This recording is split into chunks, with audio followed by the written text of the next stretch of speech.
Certo, vamos lá.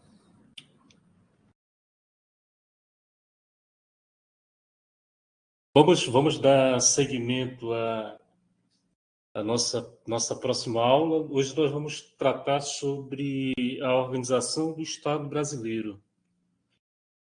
Uma aula, se a gente fosse abordar todos os pontos, seria uma aula bem extensa. Mas como a gente está nesse intensivão aí para os concursos que estão em andamento, nós vamos apresentar aquilo que é mais relevante para a prova. Entender sobre a organização do Estado brasileiro, nós precisamos ter, primeiramente, uma noção geral, uma visão mais teórica, mais baseada lá na teoria do Estado. Vamos falar brevemente para que a gente se situe ao entrar no estudo do conteúdo propriamente da Constituição. O conceito de Estado. Estado ele é uma associação humana. Essa associação humana ela é constituída por um povo. É o primeiro elemento para que a gente tenha a figura do Estado. Estado é uma associação humana, é um povo, radicada numa base espacial, ou seja, num território, dentro de um espaço geográfico, que vive sob o comando de uma autoridade, ou seja, de um poder, de um governo. Um governo, no caso, que não se sujeita a qualquer outra autoridade, a qualquer outro poder. Ou seja, é uma autoridade soberana, é um governo soberano. Então, nós temos nessa definição os elementos que constituem um Estado independente. Um Estado independente. Isso aqui, às vezes, cai nas provas, é uma discussão mais teórica, às vezes cai. É importante que a gente saiba. Então, nós temos o povo, que é a dimensão humana, a dimensão pessoal do Estado, são os seus nacionais. Temos também o território, que é a dimensão espacial física, sobre a qual o Estado exerce seus poderes. Essa questão territorial ela é de extrema relevância, inclusive é até mesmo fonte de uma série de conflitos hoje no mundo. Grande parte dos conflitos hoje que ocorrem entre os países é por conta do território. Obviamente, dentro do território existe ali os mais diversos interesses. Interesse econômico, interesse cultural, às vezes também religioso. O terceiro elemento é o governo soberano. Aqui, governo é entendido como aquele elemento condutor do Estado. Governo é aquele que dirige o Estado, aquele que comanda o Estado. Soberania é o poder político. É o poder político. Esse poder político ele tem algumas características. Ele é absoluto, ele é indivisível e incontrastável. E o Estado possui para organizar-se e conduzir-se segundo a sua a livre vontade de seu povo. Nós vimos lá na primeira aula que o titular do poder político, a fonte do poder político é o povo. Inclusive está no artigo 1º, no parágrafo único da Constituição Federal. Todo poder emana do povo. Todo poder emana do povo. Quer dizer, aqueles que exercem o governo, eles são meros representantes do povo. Eles são meros representantes do povo. No caso, eles estão apenas exercendo o poder político, porque a titularidade desse poder político ela é do povo, ela pertence ao povo. E povo aqui entendido como aquele que participa da vida política, aquele que participa da vida política. Na aula passada nós estudamos os direitos políticos, no qual, a partir de 16 anos, os nacionais desse Estado, eles começam a participar da vida política. E até 35 anos, exerce plenamente os poderes políticos. Aliás, os direitos políticos dentro desse Estado. Nós temos, dentro desse Estado independente, nós temos o que a Constituição ela chama de poderes de Estado ou poderes da República. Apesar de usar essa denominação, poderes, no entanto, na verdade, o que se exerce ali são funções. São funções. Mas a Constituição ela usa, né, a expressão poderes, poderes de Estado, poderes da República. E esses poderes eles são organizados com base em um princípio chamado de princípio da separação dos poderes, que foi inclusive concebido lá no período do Iluminismo, lá no século XVII, por um filósofo político muito conhecido, Montesquieu. E hoje é adotado pelos estados de direito, os estados modernos, que adotam esse modelo de Estado. Esse princípio da separação dos poderes está no artigo 2º da nossa Constituição, quando diz que são poderes da União, independentes e harmônicos entre si, o legislativo, o executivo e o judiciário. Então, nós temos 3 poderes de Estado, 3 poderes da República, que é o legislativo, o executivo e o judiciário.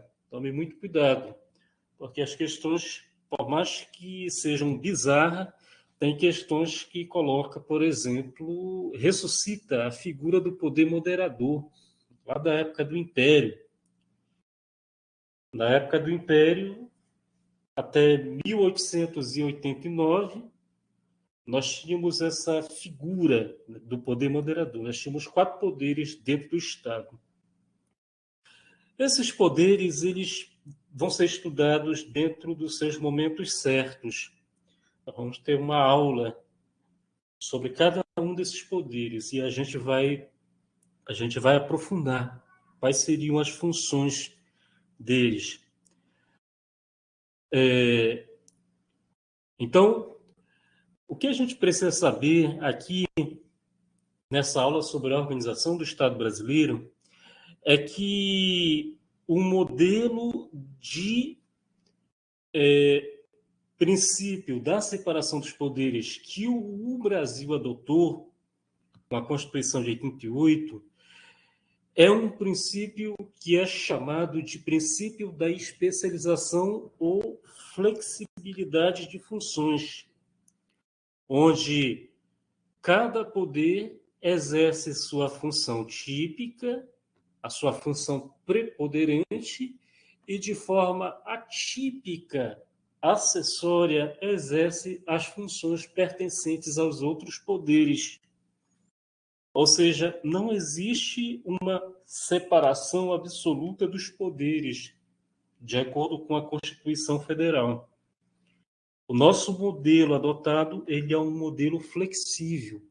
Ele é um modelo flexível, onde o poder exerce a sua função típica, a sua função preponderante, mas também ele exerce de forma atípica, acessória, funções pertencentes aos outros poderes.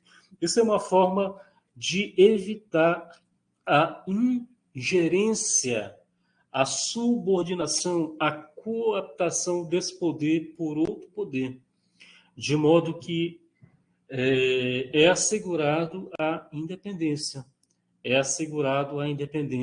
desse poder. Então, por exemplo, o poder legislativo tem a função típica de legislar, de fazer leis, mas também tem a função atípica, que é a função jurisdicional, que pertence como função típica do Poder Judiciário, julgar altas autoridades da República. Por exemplo, o Senado ele julga o presidente da República nos crimes de responsabilidade. É uma função de julgamento, é uma função jurisdicional, que, de forma típica, ela é exercida pelo Poder Judiciário, mas de forma atípica, ela é exercida pelo Legislativo. Também existe a função administrativa, que é a função de administrar. A função típica, ela é do Poder Executivo, porém, o Poder Legislativo exerce de forma atípica. Por exemplo, quando o Poder Legislativo ele precisa comprar um bem, adquirir um bem, ou precisa de um serviço, por exemplo, de manutenção do prédio, de manutenção de instalações, ele não vai pedir para o Poder Executivo que exerça essas funções, porque ele próprio vai exercer, mas ele vai exercer de forma atípica, que é justamente para que haja a sua independência, perante, no caso, o Executivo. O Poder Judiciário ele tem a função típica de julgar, que é a função jurisdicional. Julgar significa resolver conflitos no momento da aplicação da lei. Existe a lei, tem alguma situação conflituosa em torno da aplicação dessa lei. Quem vai dar a última palavra nesse conflito é o Poder Judiciário. Isso ele faz de forma típica. Porém, de forma atípica, o Judiciário também exerce a função legislativa e a função administrativa. A função legislativa, por exemplo, quando ele... Licença, professor. Oi. Deu uma interferência no seu microfone.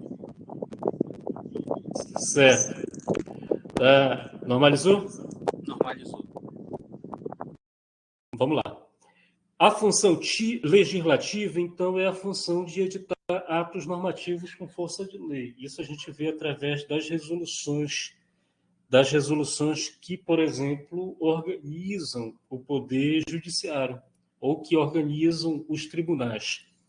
A função administrativa, posso citar o mesmo exemplo no caso do Legislativo, quando, por exemplo, se precisa comprar um bem, precisa contratar uma empresa para prestar um serviço, que são questões puramente administrativas, não estão relacionadas à função típica, à função jurisdicional. O Poder Executivo ele tem a função típica de administrar, a função administrativa, e tem como função atípica, entre aspas, a função jurisdicional. Né? A função legislativa e a função jurisdicional. A função administrativa ela é a mesma do que eu citei em relação ao legislativo e judiciário, com a ressalva de que tudo aquilo que envolva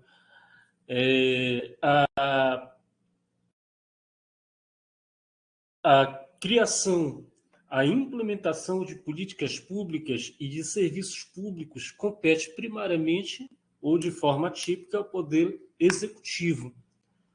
Esse é o poder que, por exemplo, cuida das relacionadas à saúde, à educação, meio ambiente, trânsito e etc. A função legislativa exercida pelo Executivo é também a de editar atos normativos com força de lei, como, por exemplo, quando ele edita regulamentos autônomos, quando ele edita medidas provisórias ou leis delegadas. todas essas normas editadas pelo Poder Executivo, elas têm status de lei. Tem status de lei. Mas o Poder Executivo ele exerce essa função de forma atípica. De forma atípica. Porque quem exerce de forma atípica é o Legislativo. Em relação à função jurisdicional, eu coloquei aqui para que nós chamemos a atenção para esse fato. O Executivo ele não exerce função jurisdicional. Ele não exerce função judicial, função jurisdicional. Essa função ela é exercida apenas pelo Poder Judiciário, que exerce de forma típica, e pelo Poder Legislativo, que são as exceções. Excepcionalmente, o Legislativo ele exerce essa função. O Poder Executivo ele não exerce essa função de julgar. Ele não exerce essa função de julgar. Então, se a questão de prova perguntar se o Poder Executivo exerce função jurisdicional, a resposta é não. Porque só quem exerce é o Judiciário de forma atípica e o Poder Legislativo de forma atípica.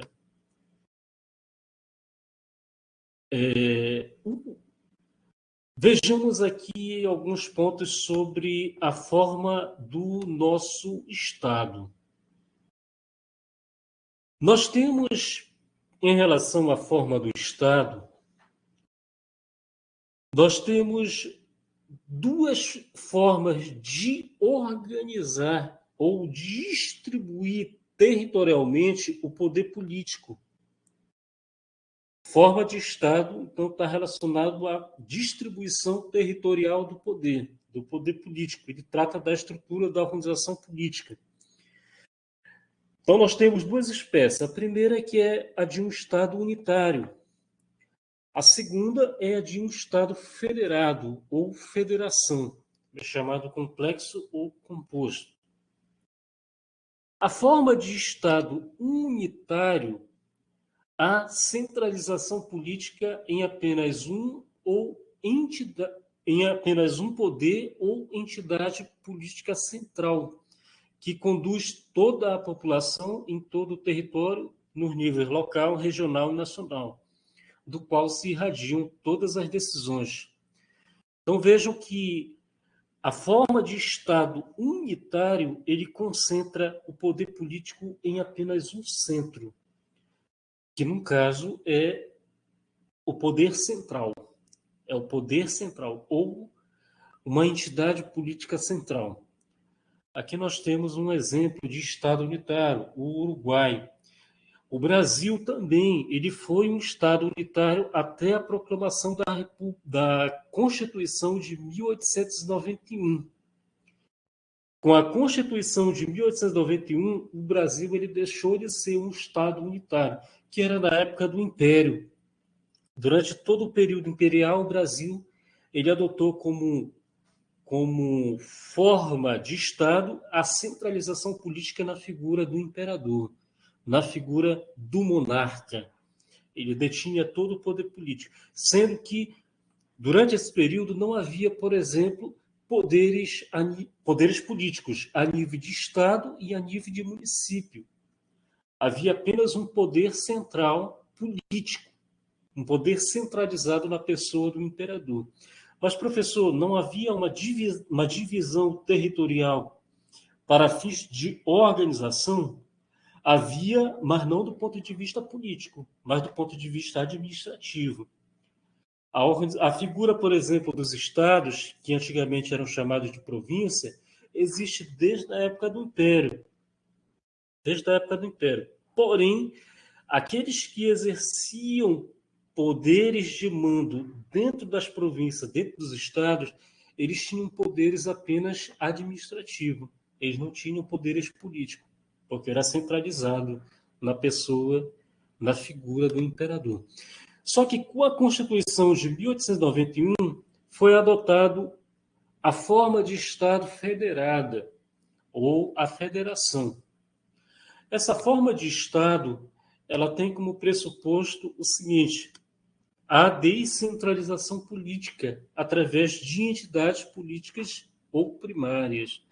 Ou seja, cada ente político possui autonomia também política, administrativa e orçamentária financeira.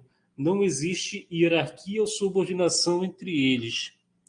Ou seja, o Brasil, ao adotar a forma de Estado federado, ele descentralizou o poder político para também outras entidades, outros entes políticos.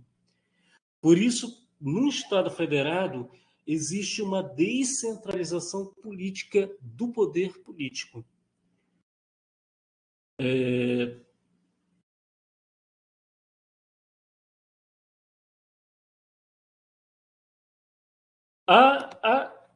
Essas entidades que exercem poder político, elas possuem as seguintes capacidades.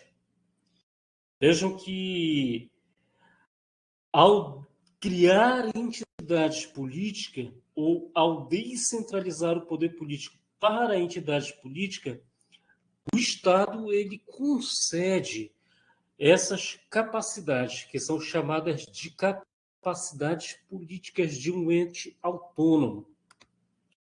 A auto-organização ou a autoconstituição, que é o poder de se auto-organizar, criando seus respectivos diplomas constitutivos. Por exemplo, dentro do Estado brasileiro, nós temos 4 entidades políticas: a União, os estados, o Distrito Federal e os municípios. São 4 entidades. Vamos ver mais aí embaixo. Aos estados foi dado o poder, por exemplo, de autoconstituição, auto-organização. E isso é feito através da elaboração da sua própria Constituição, a Constituição Estadual. Em relação ao município, também foi dado o poder de se auto-organizar. Isso é feito através da elaboração das suas leis orgânicas, ou da sua lei orgânica municipal. Também é dada a capacidade de autolegislar, que é de elaborar as suas próprias leis. Por isso, nós temos vários centros produtores de normas dentro do Estado federado. Por exemplo, nós temos a nível de União normas que são elaboradas pela própria União, podem ser normas nacionais ou normas federais. A nível de Estado, nós temos normas elaboradas pelo próprio Estado, que são as normas estaduais, são as leis estaduais. A nível de município, também tem leis elaboradas dentro dos próprios municípios, que são as leis municipais, e dentro do Distrito Federal também é a mesma coisa. Então, nós temos vários centros produtores de leis, de normas, dentro de um Estado federal. A auto-organização é o poder de auto-organizar seus próprios serviços, se sujeitando às regras e princípios orientadores do direito administrativo e exercendo suas atribuições de natureza administrativa, tributária e orçamentária. Vejam que, na auto-administração, cada ente político, cada ente federado, ele tem o poder de se auto-organizar, de implementar as suas políticas públicas, de implementar os seus serviços públicos. Aquilo que está previsto na legislação, aquilo que está previsto nas leis, é implementado através das políticas e dos serviços públicos. E cada ente federado, eles se auto-administram.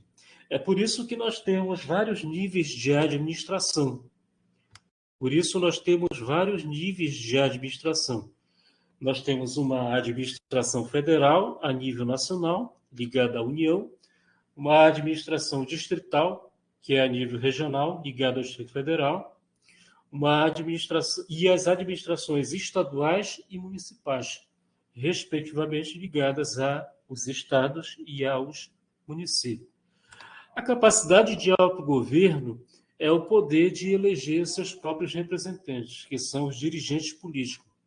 Essa capacidade ela é concedida aos entes para que eles conduzam os seus processos eleitorais e possam eleger, possam escolher aqueles que irão governar, aqueles que irão dirigir politicamente o ente político. Por isso nós temos, né, dentro de, por exemplo, o município, nós temos um governo municipal, conduzido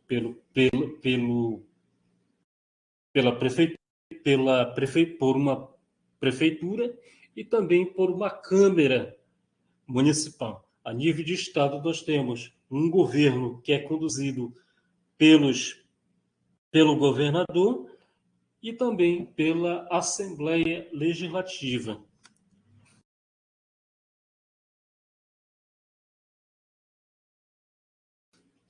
Agora nós vamos tratar sobre alguns pontos da Federação Brasileira.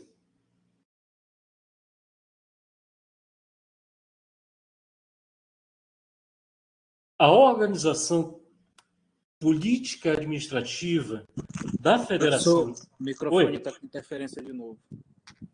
Eu acho é aqui no... Está escutando? Normalizou? Agora está ok. Eu acho que está dando mau contato aqui. Eu vou ter cuidado aqui na hora de não triscar aqui. A nossa federação, ela prevê, no artigo 18, a organização política e administrativa da República Federativa do Brasil compreende a União, os Estados, o Distrito Federal e o município, todos autônomos nos termos dessa Constituição. Aquilo que nós falamos lá em cima sobre as espécies de formas de Estado, em que nós falamos aqui do Estado Federal, que a descentralização política através de entidades políticas ou primárias, nós vemos exatamente aqui no artigo 18, quando a Constituição prevê essas entidades políticas, que no caso é a União, os Estados, o Distrito Federal e o município. Tomem cuidado que os territórios federais, eles não são entes federativos. Tomem muito cuidado com isso. Já é recorrente questões dizendo que os territórios federais, eles são entidades federadas, eles são entidades políticas, o que não é o caso. Nós temos apenas 4 entidades políticas, que é a União, os Estados, o Distrito Federal e o município. Os territórios, eles não possuem autonomia política, eles são subordinados à União. Tem um ponto importante sobre a natureza dessas entidades federadas, que está relacionado à limitação de poder, no caso, poder político. Até que ponto essas entidades que compõem a federação, elas podem exercer o seu poder político. Essa limitação do poder político, ela é feita através da definição dos limites daquele que exerce soberania e daquele que exerce autonomia. Vejam que aquele que exerce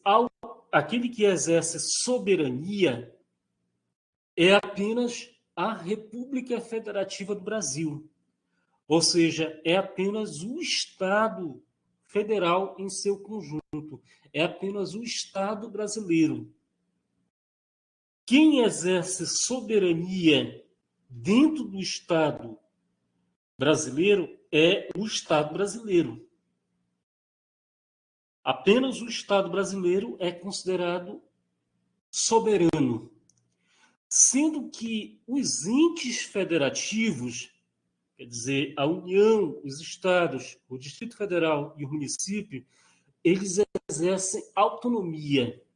Eles exercem autonomia, que é um atributo de todos os entes considerados separadamente.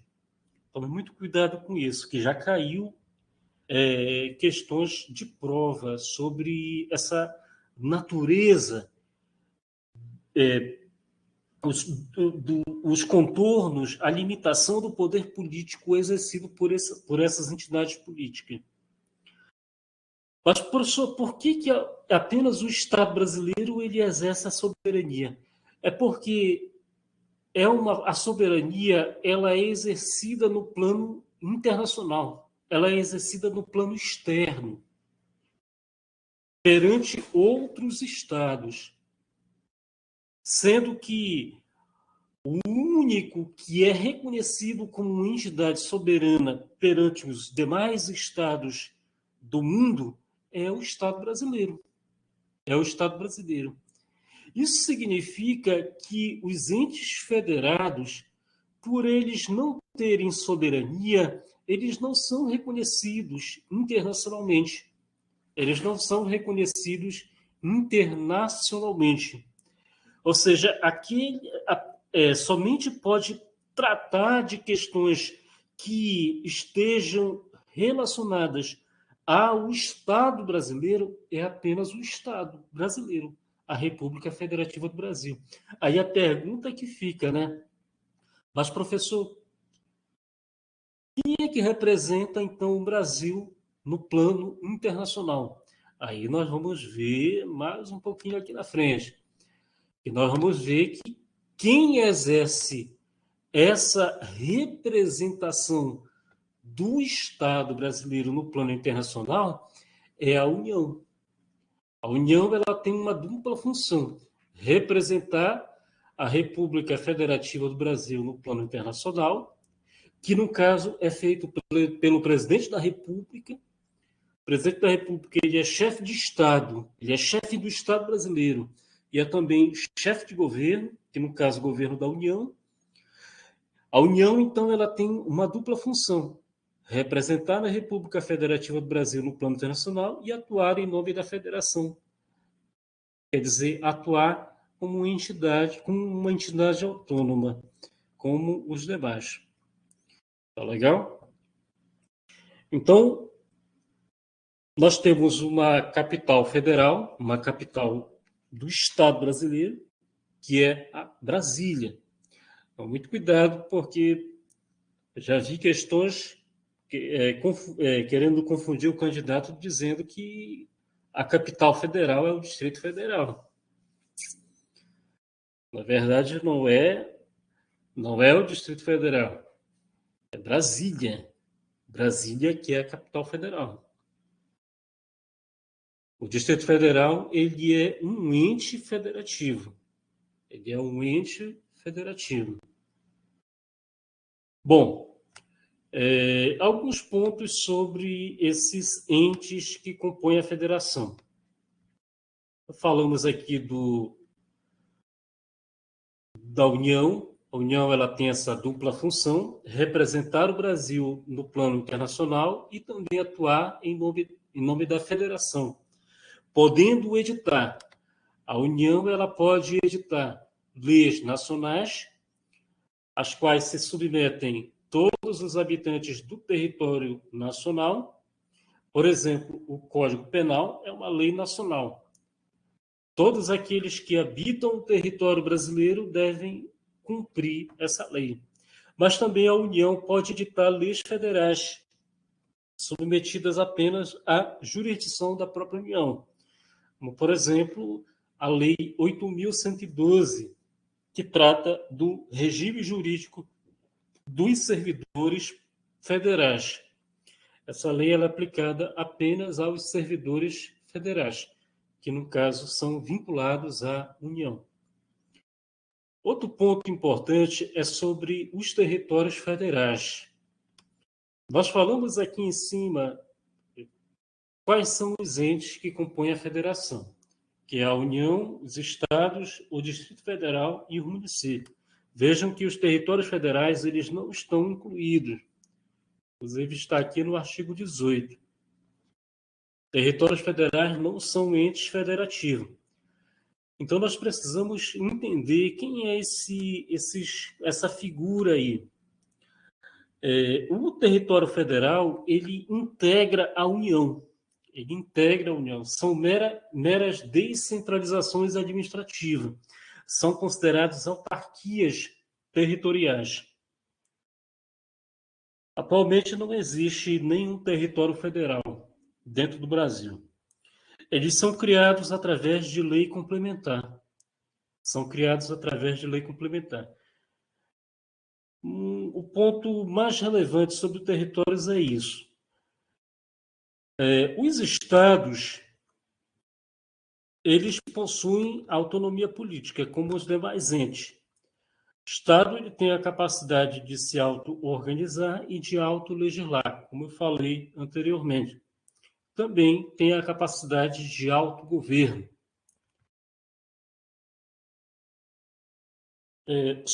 Essa capacidade de auto-organização e de auto-legislação, a auto-organização ela é feita através da elaboração e da aprovação da Constituição Estadual.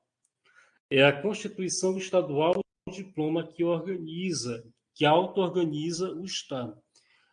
A autolegislação ela é feita através da edição das suas próprias leis, que no caso é feita através das leis estaduais. O próprio Estado ele tem essa capacidade de elaborar as suas leis. O autogoverno de um Estado é feito através da organização dos três poderes da República: o Legislativo, o Executivo e o Judiciário. O Legislativo ele é exercido através de uma única Câmara, ele é unicameral, que é a Assembleia Legislativa. Ao contrário, por exemplo, da União, que é bicameral. A União ela tem duas câmaras legislativas, que é o Senado Federal e a Câmara dos Deputados. Assim como também aqui no caso do Poder Legislativo Estadual, também o Poder Legislativo Municipal ele é unicameral.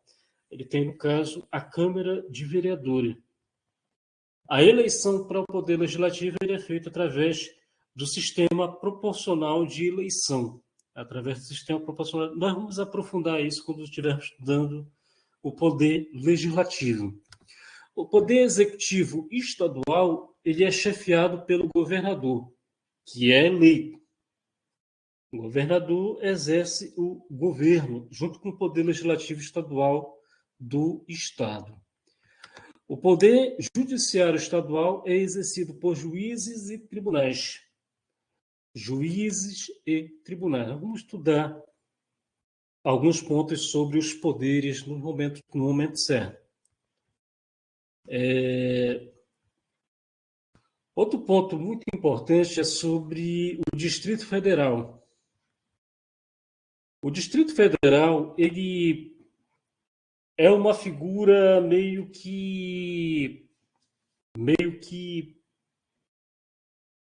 híbrida dentro da Federação Brasileira. O Distrito Federal ele tem uma natureza híbrida por possuir característica dos estados e dos municípios. Ou seja, ele é considerado parte estado e também parte município. Ele é simultaneamente estado e município, por lhe exercer algumas competências que são desses entes, ou seja, que são dos estados e dos municípios. O STF considera que o Distrito Federal ele tem a sua autonomia parcialmente tutelada pela União. Vejam bem, uma característica da entidade autônoma é que não há relação de subordinação entre eles. Eu até esqueci de falar dessa característica. Não há relação de hierarquia, não há relação de subordinação entre os entes políticos. entre as entidades que compõem a federação, justamente por conta da autonomia que é assegurado a eles. Vejam que é autonomia e não independência. Apesar de eu ter visto já... Apesar de eu ter visto em uma prova aqui do Estado, a FCC considerar a autonomia como independência, o que não é o correto. Entidade independente, ente independente é o Estado, e não o ente federado. O ente federado é autônomo. Só que, em relação ao Distrito Federal, nós temos essa peculiaridade. Parte da autonomia do Distrito Federal ela é tutelada pela União, ou seja, algumas competências não lhe foram estendidas. Algumas competências, no caso, que pertencem aos estados, mais aos estados, também algumas aos municípios, não foram contempladas na Constituição. Ou seja, essas competências elas são privativas da União, elas são exercidas pela União. Quais são? Dispor sobre a sua organização judiciária, organizar e manter o Ministério Público, o Poder Judiciário, a Polícia Civil, a Polícia Militar e o Corpo de Bombeiros Militar, cabendo à União legislar sobre essas matérias. Eu acho importante fazer esse destaque em cima do Distrito Federal, porque isso aqui pode ser questão de prova. O Distrito Federal ele tem a sua autonomia parcialmente tutelada da União. E a própria Constituição ela mostra quais são essas competências que são, no caso, exercidas pela União, ou seja, outro ente federado. Mas, professor, são apenas essas competências? Sim, são apenas essas competências. No caso, a própria Constituição ela enumera, ela mostra quais são as competências que são exercidas pela União no lugar do Distrito Federal. Tá bom? Os municípios possuem autonomia política, uma entidade federada possui a sua autonomia política, possui autonomia para se auto-organizar, auto-legislar, o autogoverno, a auto-administração. A auto-organização é feita através da lei orgânica municipal. A auto-legislação é a competência para fazer leis municipais. O poder legislativo ele é unicameral, como nos estados, né? Isso aqui é importante. Os estados, os municípios e o Distrito Federal, o poder legislativo ele é unicameral, ou seja, ele possui apenas uma Câmara que ela é competente para elaborar as leis. Ao contrário da União. A União ela tem duas câmeras para elaborar leis, que é o Senado Federal e a Câmara dos Deputados.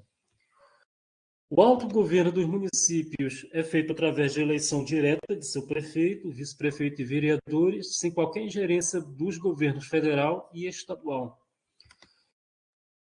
Os municípios também têm a capacidade de se auto-administrar, que são as competências administrativas diretamente conferidas pela Constituição estadual.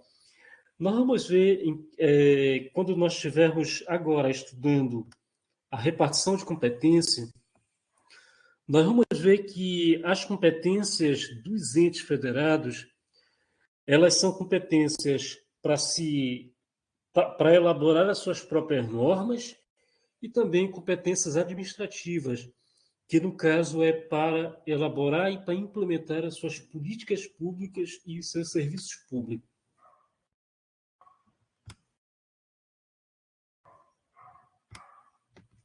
A repartição de competências.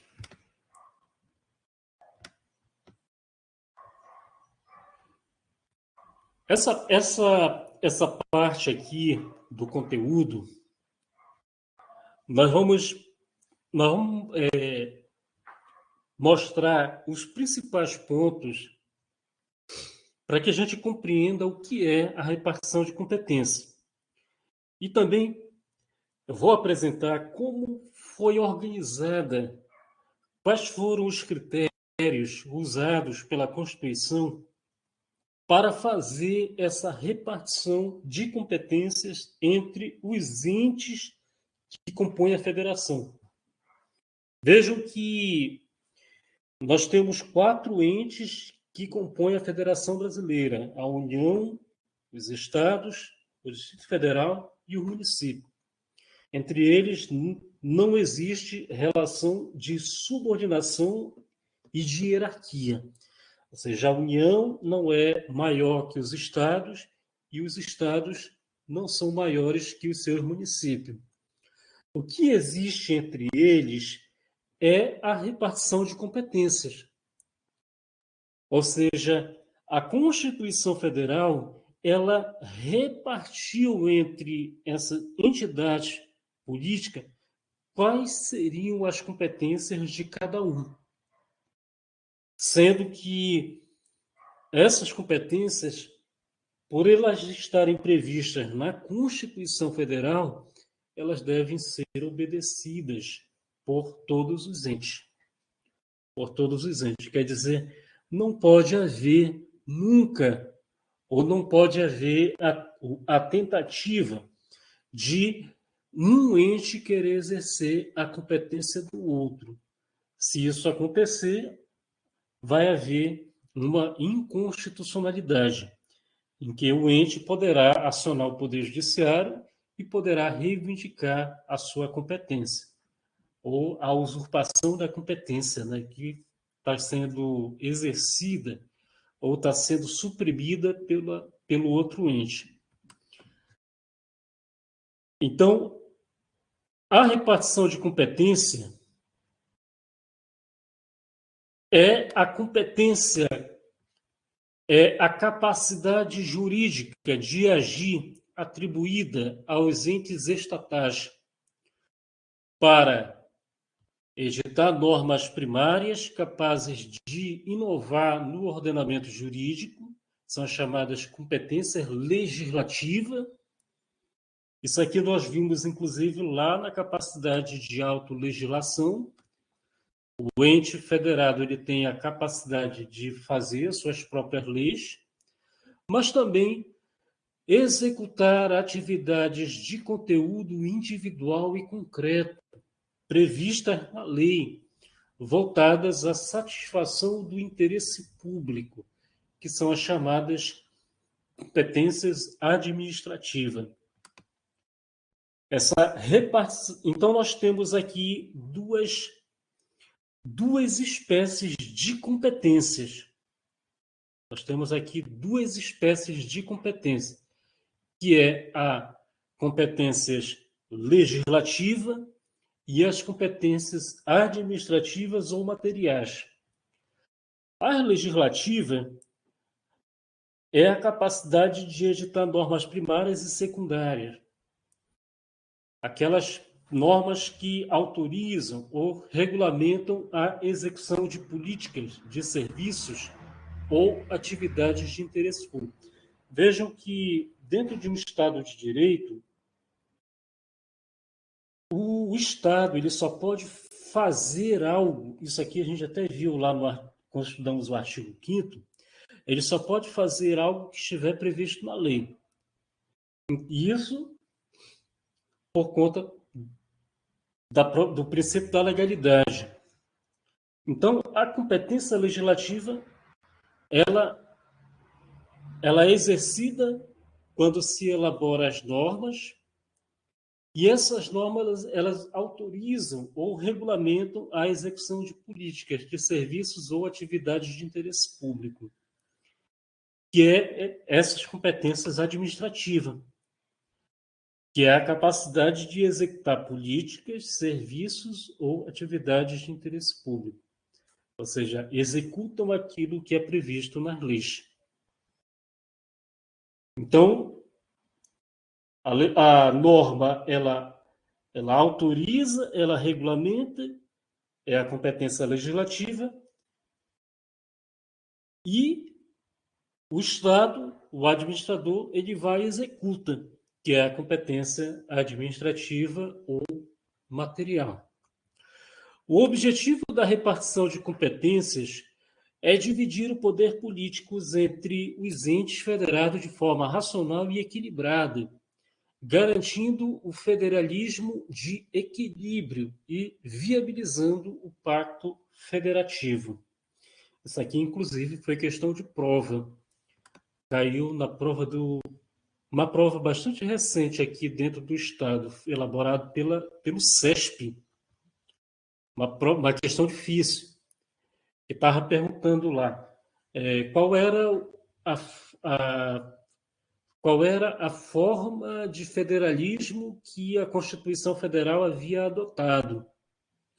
A forma de federalismo é um federalismo de equilíbrio, justamente para que haja uma repartição de competência de forma racional e equilibrada. Então, se a questão de prova perguntar qual é o tipo de federalismo adotado pela Constituição de 1988, a Constituição Federal atual, o nosso federalismo ele é um federalismo de equilíbrio.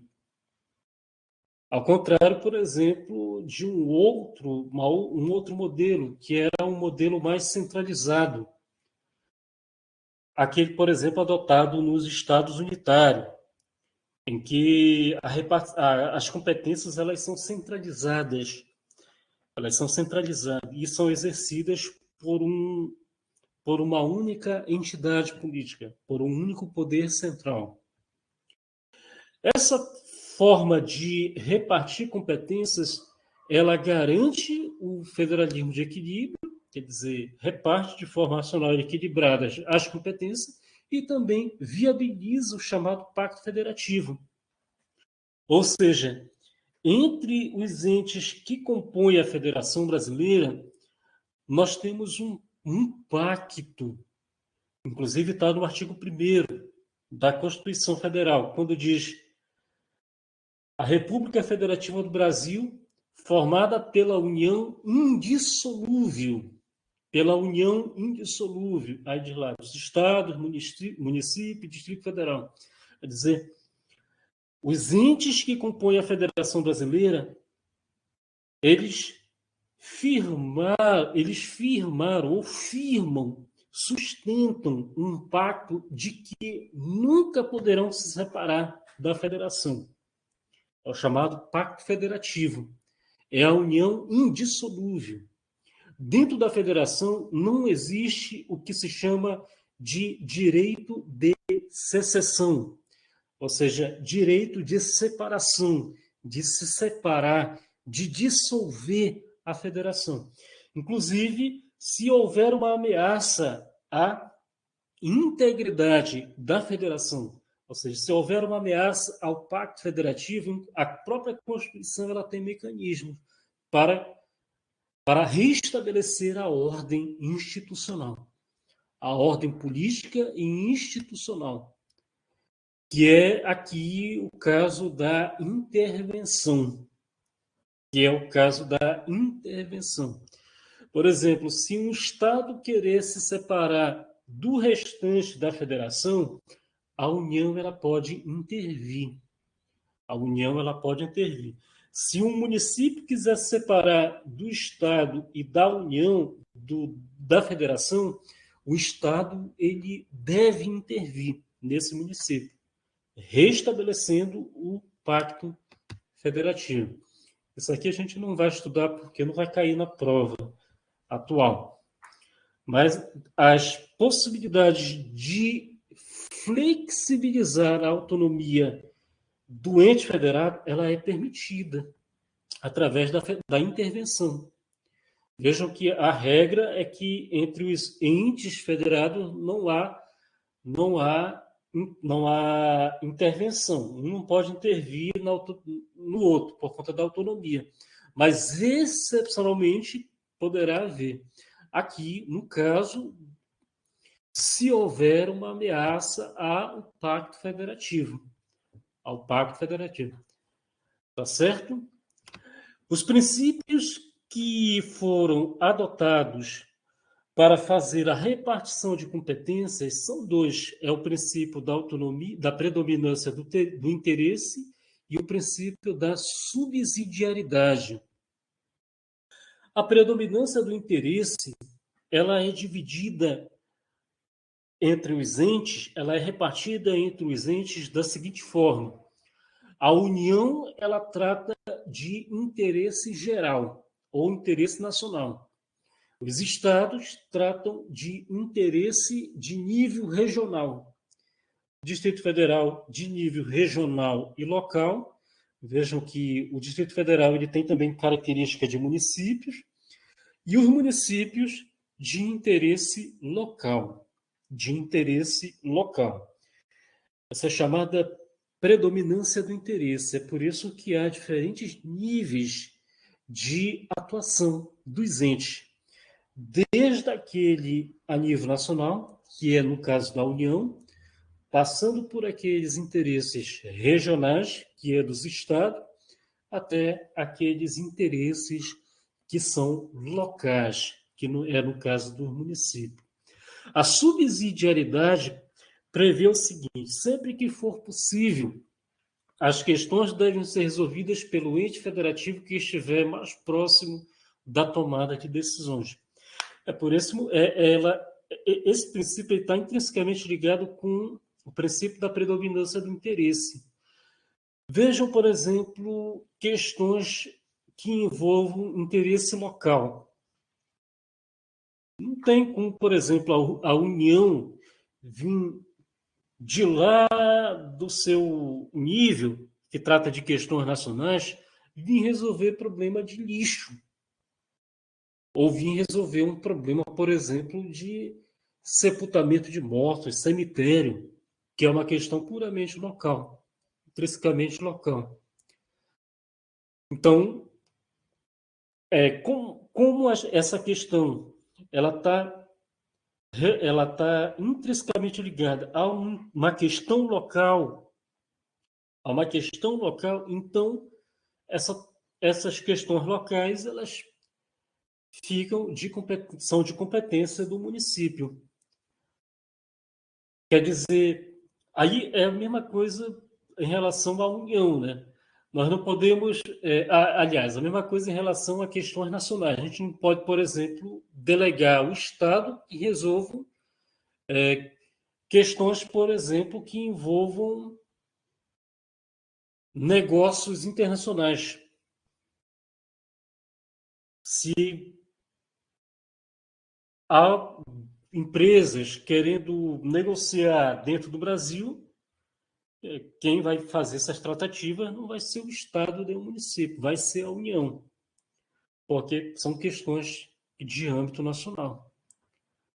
E questões que a própria legislação ela diz, né, que quem deve tomar a decisão é a União, ou seja, é de competência da União tratar dessas questões internacionais. Tá legal? A violação da repartição de competências entre os entes federados gera a inconstitucionalidade ou ilegalidade do ato normativo ou administrativo. Ou seja, toda vez que um ente invadir ou tentar enfraquecer ou tentar suprimir a competência do outro, essa lei ou esse ato, ele não é válido. Ele não é válido. Ele gera ou uma inconstitucionalidade ou uma ilegalidade. Ou seja, ou ele contraria a Constituição estadual, a Constituição Federal e estadual, ou contraria uma lei. Nesse caso, ocorre uma violação. Bom, como foi dividida as competências entre os entes? Como foi dividida as competências entre os entes? Nós temos competências que elas são da União. Temos competências que são da União. Temos competências que são comuns a todos os entes, ou seja, a União, os estados, o Distrito Federal e o município. Há competências que são concorrentes. Essas competências elas são apenas da União e dos estados. Da União e dos estados. Os municípios não estão contemplados dentro da competência legislativa concorrente. Há competências que são dos estados e do Distrito Federal, muito pouco as competências previstas na Constituição Federal, por conta de uma característica dessas competências, e há também as competências dos municípios. Há também as competências dos municípios. Nós não vamos estudar exaustivamente aqui, até porque não seria o momento, e a gente não tem tempo de ver as competências que estão na Constituição de cada um dos entes. Então, eu vou apresentar aqui como foi organizada essas competências na nossa Constituição Federal. E eu vou direcionar vocês para que leiam na íntegra a nossa Constituição esquematizada. Eu já até disponibilizei o ponto 6, que trata desse tema. E vocês vão dar uma lida lá na íntegra sobre essas competências. Vai do artigo 21 até o artigo, se eu não estou enganado, 29. 21, 29. Vamos ter que dar uma lida na íntegra. Está de acordo com a nossa esquematização aqui. Então, vocês vão encontrar exatamente do jeito que tá aqui. Vocês vão encontrar lá no material. As competências da União, elas são de duas espécies. Nós temos competências que são exclusivas, que é do artigo 21, e competências que são privativas, que são aquelas do artigo 22. As competências exclusivas, elas são competências administrativas ou materiais, e elas são indelegáveis, ou seja, somente a União ela pode exercer. As competências privativas, elas são legislativas e delegáveis. Essa é a principal diferença entre as competências exclusivas e as competências privativas. Competências exclusivas são aquelas administrativas materiais, aquela em que a União ela é competente para executar políticas, serviços ou atividades de interesse público. E a competência legislativa é aquela para editar norma, que é, no caso da privativa. É indelegável as exclusivas. Mesmo diante da omissão da União, não podem os demais entes federados exercê-las. Já as privativas, elas são delegáveis. O que isso significa? Que é possível haver a delegação dessas competências. É possível. Quer dizer, a autorização da União.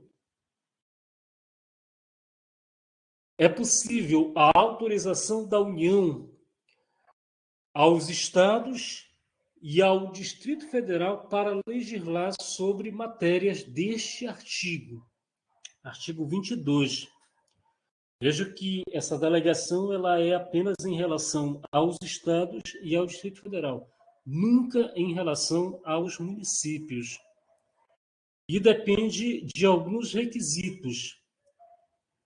Requisitos estão no parágrafo único do artigo 22. O requisito formal, quer dizer, a delegação depende de lei complementar aprovada pelo Congresso Nacional. O requisito material só pode haver delegação de pontos específicos da matéria dos incisos do artigo 22. A delegação não se reveste de generalidade, ou seja, a União ela só pode delegar aos estados e ao Distrito Federal a delegação para legislar sobre pontos específicos das matérias desse inciso 22. Ou seja, os estados e o Distrito Federal eles não podem legislar sobre questões gerais, mas apenas sobre questões específicas. Essas questões específicas geralmente estão relacionadas ao próprio ente, ao próprio estado e ao Distrito Federal. O requisito implícito é que deverá haver a delegação igualmente a todos os estados, sob pena de ferir o pacto federativo. Ou seja, não pode haver discriminação entre os entes.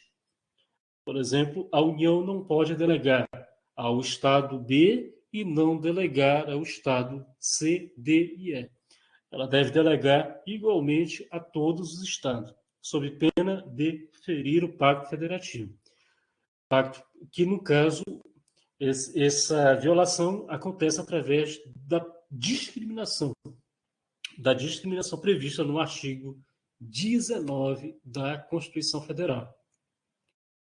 As competências comuns dos entes que compõem a Federação Brasileira estão previstas no artigo 23. São características dessas competências. São competência administrativa, ou seja, competência material, de todos os entes da Federação, União, Estados, Distrito Federal e Município. Essa competência ela é exercida de forma solidária, onde não há a existência de subordinação em sua atuação, ou seja, os entes eles podem exercê-la independentemente de qualquer interferência ou pré-determinação dos entes. Quer dizer, por exemplo, não depende de uma lei federal para que os estados atuem, não depende de uma lei estadual para que o município atue. Quer dizer, eles podem exercê-la independentemente de vinculação. Essas competências elas tutelam interesses difusos, ou seja, interesses de toda a coletividade. Esses interesses difusos, esses interesses de toda a coletividade são aqueles direitos que estão relacionados à proteção do coletivo, por exemplo, defesa do meio ambiente, por exemplo, educação no trânsito, a própria educação, direito à educação, são direitos relacionados à coletividade. E pode haver, melhor dizendo, pode haver uma lei complementar, uma lei que fixará as normas de cooperação. Pode haver uma lei complementar em que haverá a fixação de normas de cooperação entre esses entes. A competência legislativa concorrente ela é atribuída à União, aos estados e ao Distrito Federal. Tome muito cuidado que os municípios eles não foram contemplados aqui na competência legislativa concorrente. A competência da União ela se limita às regras gerais.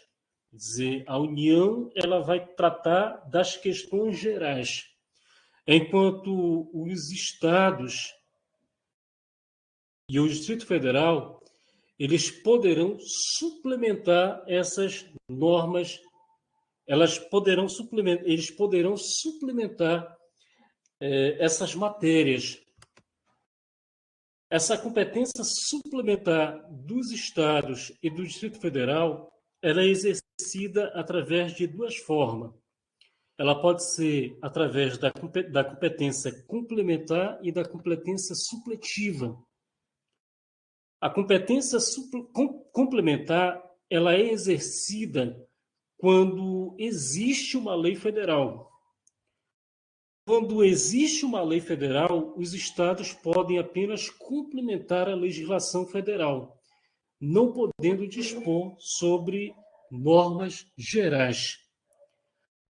Na competência supletiva, inexistindo lei federal, os estados eles podem exercer a competência legislativa plena, podendo dispor sobre normas gerais e sobre normas específicas. Tome muito cuidado em relação a isso aqui. Inclusive, já foi objeto de muita prova, essa competência legislativa concorrente. Vejam que a União, ela se reduz, ela se resume a editar normas gerais. Os estados, eles podem editar normas gerais e normas específicas, através da competência suplementar. Só que tem um detalhe. Essa competência suplementar, ela vai ser exercida através da competência complementar e supletiva. Vejam que, se a União edita normas gerais, os estados e o Distrito Federal exercem a competência complementar, onde eles irão dispor apenas sobre pontos específicos dessa lei editada pela União, porque essa lei ela vai tratar de questões gerais. Só que se não houver uma lei editada pela União tratando de questões gerais, aí os estados eles entram com a competência supletiva, mas somente se não houver uma lei federal. Os estados eles vão poder exercer a competência legislativa plena, podendo dispor sobre normas gerais e normas específicas. Bom, pessoal, a gente já está terminando a nossa aula e tem um último ponto, aliás, dois últimos pontos a falar aqui em relação à competência dos estados, do Distrito Federal e do município. A Constituição Federal, ela prevê expressamente a competência da União. A União ela tem as suas competências previstas de forma expressa no artigo 22 e no artigo 21 e 22. Os municípios também possuem competências expressas na Constituição, inclusive bem delimitada. Os municípios competem exercer a competências administrativa e legislativa para tratar de assuntos de interesse local. Ou seja, os municípios eles só podem tratar de questões locais. Então, vejam, a competência da União e do município, elas estão expressas no texto da Constituição. Só que sobrou para os estados. Os estados, eles não possuem competências expressas dentro da Constituição Federal. Por isso, as suas competências, elas são chamadas de competências residuais. Competências residuais. Ou seja, tudo aquilo que não pode ser exercida pela União e pelos municípios será exercida pelos estados. É chamada competência residual. É chamada competência residual. Inclusive, se vocês pegarem a Constituição Federal, vão ver que tem muito pouco artigo tratando de competências dos estados, porque a Constituição Federal ela simplesmente não tratou realmente. Ela usa esse critério.